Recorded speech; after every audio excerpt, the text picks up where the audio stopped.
La frontière entre la Pologne et la Biélorussie sous très haute surveillance. À partir de minuit, Varsovie a décidé de fermer tous ses points de passage pour 24 heures par mesure de précaution. Car dès vendredi, son voisin organise des exercices militaires conjoints avec la Russie, baptisés Zapad 2025. Mis en place tous les 4 ans, ces manœuvres interviennent dans un contexte très tendu.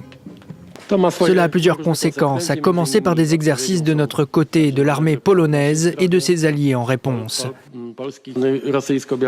Mais clairement, ces exercices sont agressifs du côté de la Russie et de la Biélorussie. Leur cible est notamment le fameux corridor de Suwałki. C'est la cible de cette opération, simulée du moins pour le moment.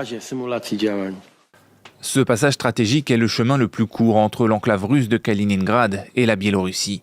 Le corridor est souvent considéré comme un endroit fragile de l'OTAN et qui pourrait être la première cible d'une hypothétique attaque russe.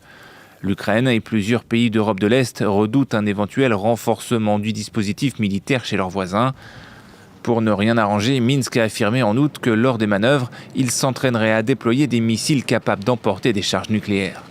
Il y a 4 ans, cet exercice avait été analysé comme une répétition pour l'invasion de l'Ukraine par Moscou, qui se déroulera 5 mois plus tard.